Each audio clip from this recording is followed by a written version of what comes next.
Sir చూసారు కదా ఉసిరికాయలు. ఇవి రాతి ఉసిరికాయలండి. వీటితో ఇప్పుడు నేను తొక్కు పచ్చడి అంటారు.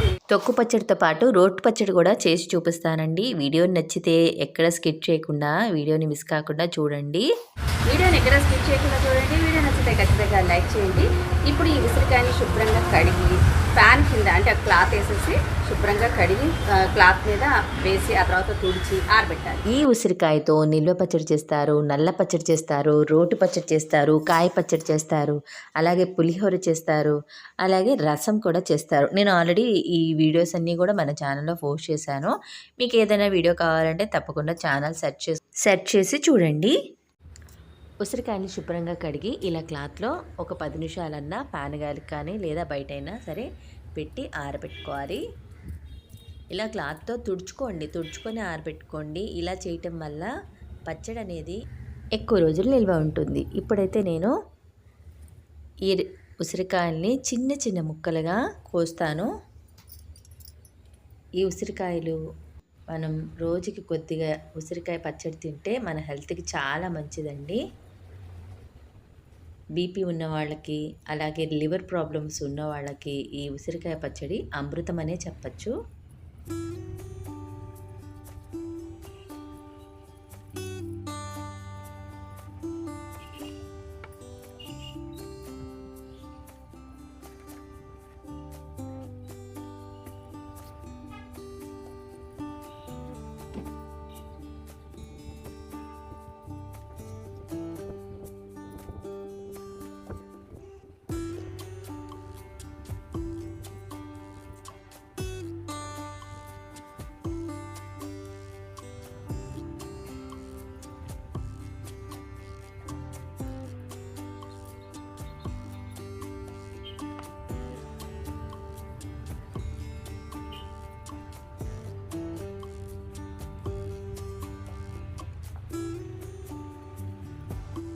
ఇలా ఉసిరికాయలన్నీ కూడా సమానంగా కోసుకోండి.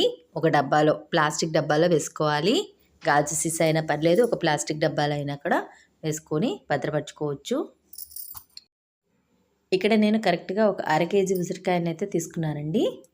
ఈ 1/2 కేజీ ఉసిరికాయలని కూడా ఇలా చిన్న చిన్న ముక్కలు కోసి ఒక డబ్బాలో వేసి ఉప్పు పసుపు మాత్రమే కలుపుతాను. ఇలా కలిపి మనం ఊరపెట్టుకొని మనం ఎన్ని రోజులైనా చక్కగా ఉంటుందండి. ఎప్పుడు కావాలంటే అప్పుడు మనం ఏ రకమైన పచ్చడి అయినా కూడా చేసుకోవచ్చు. ఇదిగోండి ఇలా ముక్కలు కట్ చేసేసాం కదా, ఇలా కట్ చేసేసేయచ్చు. మరి మెత్తగా దంచుకోవాల్సిన పని కూడా ఏమీ లేదు, దంచాల్సిన అవసరమే లేదండి.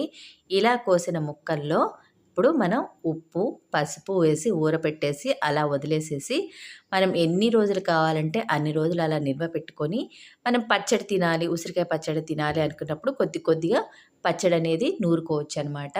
ఈ విధంగా చేసి మనం చక్కగా నిల్వ పెట్టుకోవచ్చు. మనకి ఇది ఎన్ని సంవత్సరాలైనా పాడవదండి. నేను ఒక 1/2 కేజీ మాత్రమే చేశాను. మీరు ఇంకా ఎక్కువ కావాలన్నా కూడా చేసుకోవచ్చు. ఇక్కడ పసుపు వచ్చేసి ఒక 1/2 చెంచా తీసుకున్నాను. ఉప్పు వచ్చేసి ఒక 50 గ్రాముల దాకా ఉప్పు అయితే కల్లుప్పు తీసుకున్నానండి. తీసుకొని ఈ ముక్కల్ని ఇలా కలుపుకోవాలి. వీడియోలో చూపించినట్టు చేయి పెట్టకుండా ఇలా ఎగరేసినట్టుగా కలుపుకోండి. ఇలా 3 రోజుల పాటు రోజుకొకసారి డబ్బా మూత తీసి ఇలా కలుపుకోవాలి. ఒక 3 డేస్ కలుపుకుంటే చాలు. ఇంకా అసలు బూజు అనేది పట్టదు పచ్చడి.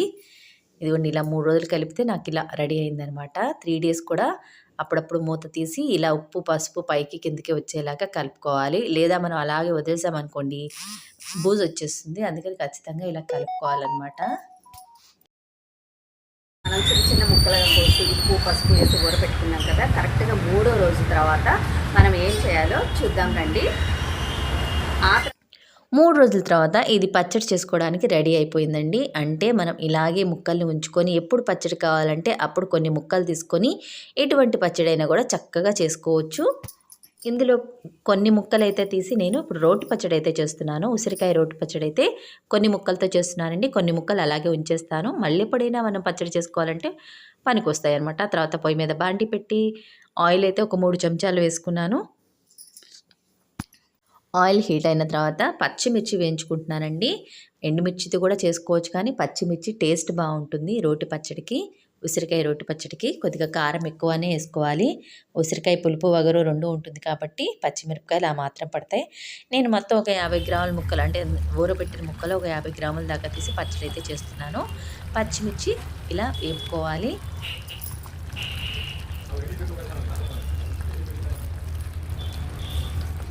తర్వాత టేస్ట్ బాగుండటం కోసం మరొక 2 ఎండుమిర్చి కూడా వేసి వేయించుతున్నాను.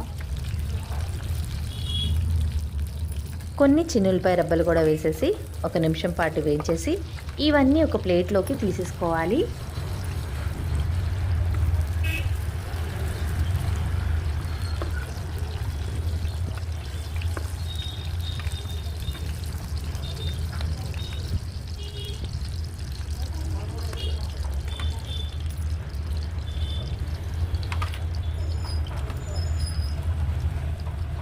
ఆ తర్వాత అదే బాండీలో గుప్పెడు పచ్చిశనగపప్పు వేసుకోవాలి. ఒక పావు చెంచా మెంతులు, అవి కూడా ఫ్రై చేసుకోవాలి. ఆ తర్వాత మినపప్పు ఒక పెద్ద చెంచా, ఆ తర్వాత జీలకర్ర వేసుకోవాలండి. జీలకర్ర ఖచ్చితంగా వేసుకోవాలి. 1 చెంచా వేసుకొని ఇవన్నీ కూడా ఇందాక మనం పచ్చిమిర్చి తీసుకున్నాం చూడండి, అదే ప్లేట్లోకి ఈ పప్పులన్నీ కూడా వేసేసుకోండి. ఖాళీ బాండీ అయిపోయింది కదా. ఇందులోకి మళ్ళీ ఏం వేసుకోవాలి అంటే మనం ఊరు పెట్టుకున్నాం చూడండి, ఇదిగోండి ప్లేట్లోకి తీసేసాను. వేయించుకున్న పప్పులు పచ్చిమిర్చి అన్నీ ప్లేట్లోకి తీసేసాను. మనం ఊరు పెట్టుకున్నాం చూడండి ఉసిరికాయ ముక్కల్ని, మనం ఎంత అయితే పచ్చడి చేయాలనుకుంటున్నామో అంత ముక్కల్ని ఇదిగోండి ఊరు పెట్టుకున్నాం కదా, నేను ఒక 50 గ్రాముల దాకా ముక్కలు తీసుకొని ఈ నూనెలో ఫ్రై చేసుకోవాలి. ఒక 50 గ్రాముల దాకా ముక్కలు తీసుకొని ముక్క మెత్తబడేంత వరకు కూడా ఫ్రై చేసుకోవాలి. మిగిలిన ముక్కలు దాచేసేయండి. మళ్ళీ పచ్చడి చేసుకోవాలన్నప్పుడు ఈ ముక్కలు తీసి మనం పచ్చడి అయితే చేసుకోవచ్చు. ఈ ముక్కలు మెత్తబడేంత వరకు కూడా ఈ నూనెలో చక్కగా ఫ్రై చేసుకోవాలి. ఇలా వేగితే ఉసిరికాయ మంచి రుచి వస్తుందన్నమాట.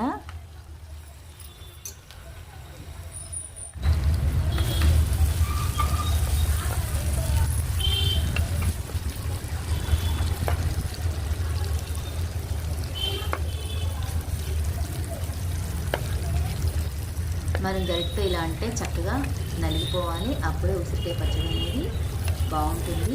ఇక్కడైతే ముక్క అనేది చక్కగా ఫ్రై అయిపోయింది.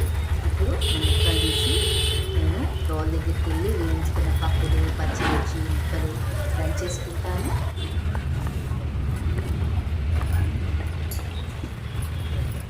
ముక్కలు తీసాను కదా, మళ్ళీ అదే బాండి పొయ్యి మీద పెట్టానండి తాలింపు వేసుకోవడానికి.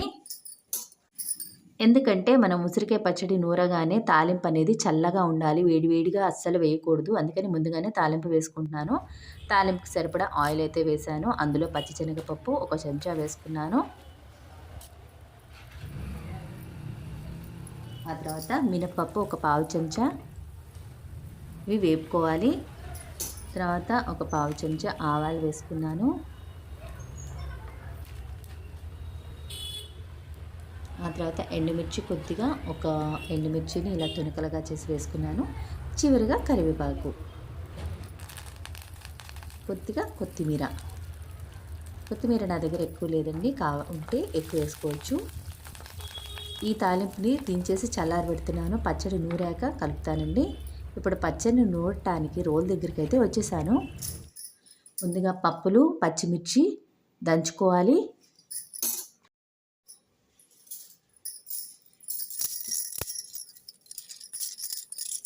పచ్చిమిర్చి పప్పులు వేయించుకున్న పప్పులు అన్నీ వేసేసి బాగా మెత్తగా నూరుకున్న తర్వాత ఉసిరికాయ ముక్కలు కూడా వేసి నూరుతాను. ముందు ఇవి నలిగిన తర్వాతే ఉసిరికాయ ముక్కలు వేయాలి. లేదు అంటే మనం మిక్సీలో అయితే మొత్తం కలిపి వేసేసుకోవచ్చు. ఇది రోట్లో పెట్టి ఇలాగే వేసుకోవాలి. రోట్లో రుబ్బిన పచ్చడి చాలా బాగుంటుంది, మీ అందరికీ తెలిసిందే కదా. అందుకని నేను ప్రతి ఒక్క వీడియోలో కూడా రోట్లోనే దంచుతాను. మీ అందరికీ కూడా మంచి టేస్ట్ అందివ్వాలని, ఎందుకంటే మీరు కూడా ఇలాగే రోట్లో దంచుకుంటారు కదా వీడియో చూసి, అందుకని.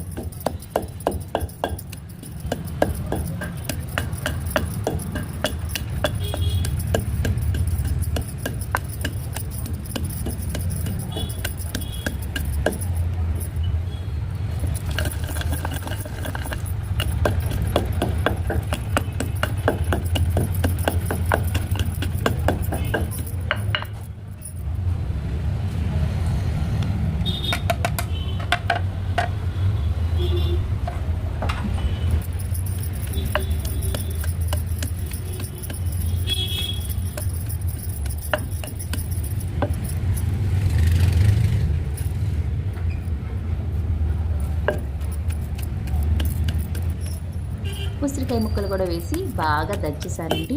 దంచిన తర్వాత మనకి ఇలా రెడీ అవుతుంది ఉసిరికాయ పచ్చడి. చూసారు కదా ఎంత ఎమ్మీగా రెడీ అయిపోయిందో. ఇప్పుడు ఇలా దంచేసుకొని ఇంకా కొద్దిగా బాగా మెత్తగా దంచేసుకొని మనం ఆల్రెడీ తాలింపు వేసి పెట్టుకున్నాం కదా, అది పూర్తిగా చల్లారే ఉంటుంది. ఆ తాలింపు తీసుకొచ్చి డైరెక్ట్గా ఇందులో కలిపేసుకోవటమే. మనకి ఉసిరికాయ రోటి పచ్చడి అయితే రెడీ అయిపోతుందండి. ప్రతిరోజు ఒక పావు చెంచా పచ్చడైనా తింటే మనకి డాక్టర్ దగ్గరికి వెళ్ళే పనే ఉండదనమాట. ఇక్కడ ఉసిరికాయ పచ్చడి చక్కగా రెడీ అయిపోయింది చూసారు కదా. ఇప్పుడు పచ్చడి అయితే దంచేయడం అయిపోయింది కదా, తాలింపు కూడా చల్లారిపోయింది. ఈ తాలింపుని ఇందులో వేసి కలిపేస్తున్నాను. గుమగుమలాడిపోతుందండి, నోరు అయితే ఊరిపోతుంది. ఎప్పుడెప్పుడు ఈ పచ్చడి కలిపి అన్నం తినేద్దామా అనిపిస్తుంది. వీడియో నచ్చితే మీరు అస్సలు వదలకండి ప్లీజ్. ఛానల్ని సబ్స్క్రైబ్ చేసుకోండి, లైక్ చేయండి, షేర్ చేయండి. మరిన్ని మంచి మంచి వీడియోస్ని అస్సలు మిస్ కావద్దు. మీకు చేస్తున్నానన్న మాటే కానీ నా నోటికైతే మంచి మంచి రుచులైతే అందుతున్నాయి. చక్కని రోటి పచ్చళ్ళు తింటుంటే ఇంకా వీడియోస్ పెంచాలి అనిపిస్తుంది అనమాట, అంత టేస్ట్గా ఉన్నాయి. Thank you for watching.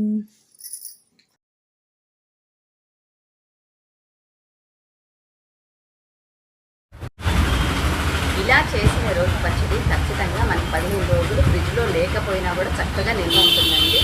లేదు మనం ఫ్రిడ్జ్లో పెట్టుకుంటే ఒక నెల పాటు ఉంటుంది. ఇక్కడెక్కడా కూడా మనం తడి తగలకుండా చేసాం కాబట్టి నిల్వ ఉండటానికి ఎక్కువ అవకాశాలు అయితే ఉంటుంది. ఈ ఉసిరికాయ పచ్చడిని మనం టేస్ట్ చేసి చూద్దాం రండి.